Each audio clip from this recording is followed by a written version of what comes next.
Welcome. I'm glad you can join me. Have a seat, please. You know, every chef has an inspiration. Somewhere down the line, someone or something caught your eye and your heart to pursue you to become a chef.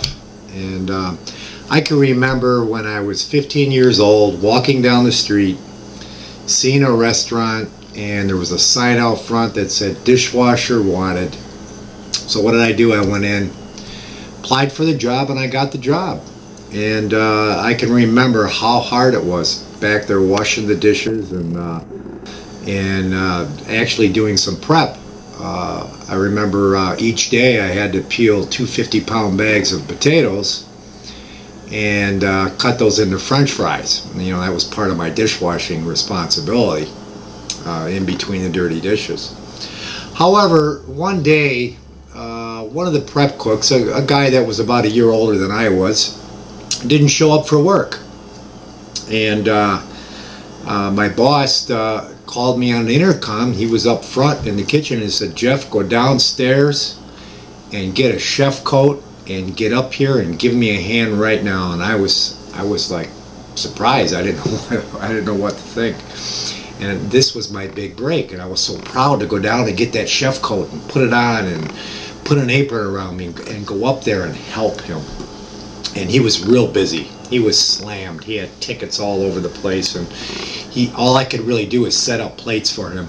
And so I set up plates, and he says, "Put parsley on this one, and set this one up for ribs, this one for chicken, this one for pasta." So I was doing all these different setups, and finally we got through it, and he said, "Jeff, you did a great job, and I'm going to promote you to Kenny's job," because that's what the guy's name that didn't show up, Kenny.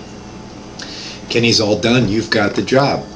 Well, little I didn't know that he never hired a dishwasher right away. So actually, I ended up doing both jobs, washing dishes and helping him cook for about the next 3 months, until finally he hired a dishwasher in. But that was a big moment in my life.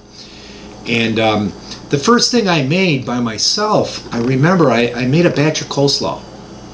And I was in the back kitchen and following the recipe, and that's really all I did was follow the recipe. And I might have added a little bit of salt and pepper or something like that. But later on that day, his wife, she was kind of quiet, Italian lady, Angeline. She came back into the kitchen and said, "Who made that coleslaw?" And I was kind of afraid to say anything, and I raised my hand and I says, "Well, Angeline, I did." She goes, "Boy, we're getting more compliments than ever. They said the coleslaw has never been better, and thank you, keep up the good work." And that moment was my inspiration. I knew I found a career that I'm always going to get a lot of feedback. And sometimes the feedback's not a compliment. It might be a complaint. But it's nice to know you have a job where you can constantly hear feedback from your customers or from your boss or your co-workers, how good that dish was and it tasted excellent. It's really inspires you to go on. So that was my first inspiration. But I think everybody has one. And I remember my grandmother also, when I was young, she used to cook up a storm. On a holiday, we had 10 different dishes out there, family style, on the table. Anything from rabbit to stewed prunes and dumplings and venison stew, all kinds of beautiful dishes. But those are the beginning of my inspirations, and there was many more after that. And I want to thank you for coming to this website, and I'm going to be giving you some more memoirs in the future. Thank you.